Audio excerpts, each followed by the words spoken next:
မင်္ဂလာမောင်းနဲ့ပြည့်စုံတဲ့နေ့လေးဖြစ်ကြပါစေဆရာမတို့ကဒီနေ့လာပြည့်နေ့မှာ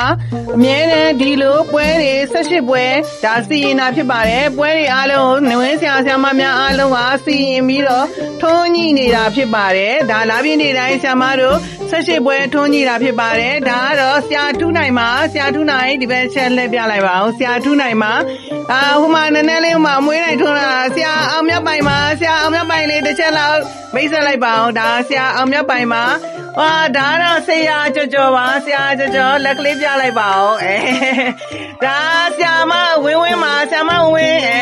ဆရာမဝင်းမှာဆရာမစုမြတ်သစ္စာဆရာမစုမြတ်သစ္စာပါ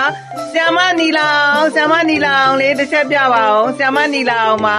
ဒါဆရာမတို့အခုပေါ့နော်ဒါနဝင်းစီးပြအားလုံးပြီးသွားပါပြီဒါအမြဲတမ်းလာစဉ်လာတိုင်းကတော့ဆရာမတို့က150ဝင်းကျင်နဲ့135ယောက်ကခြားတဲ့150ဝင်းကျင်မှာအမြဲတမ်းရှိပါတယ်နော်တရားတော့အမြဲတမ်းကြော်ပါတယ်ဒါဆရာကြီးဦးချမြင့်ရဲ့နဝင်းစီးပညာရဲ့စစ်စစ်နဲ့ဆောင်ရွက်ထားတာဖြစ်ပါတယ်ဆရာကြီးရဲ့ဂုဏ်ကျေးဇူးကိုရည်မှန်းပြီးတော့ဆရာမတို့ကလာပြည့်နေ့တိုင်းနဝင်းပွဲ18ပွဲစီရင်ဆောင်ရွက်တာဖြစ်ပါတယ်နော်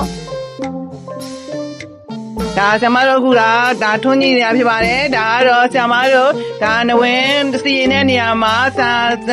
နဝင်းဆရာအားလုံးမှာလက်ထောက်ဆရာတွေဖြစ်တဲ့ဆရာ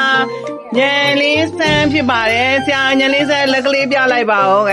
ဆရာညံလေးစမ်းမှာဒါဆရာမတို့အမြဲတမ်းပေါ့နော်ဒါလာဖြစ်နေတိုင်းဒီလိုပွဲတွေစီရင်ဆောင်ရတာဖြစ်ပါတယ်အားလုံးမင်္ဂလာပေါင်းနဲ့ပြည့်စုံပြီးတော့လာပြည့်နေ့မှာအားလုံးအောင်မြင်ချမ်းမြေ့ပြီးတော့လက်ကြီးအထူးပွင့်ကြပါစေအောင်စေပိုင်စေနိုင်စေခိုင်းစေ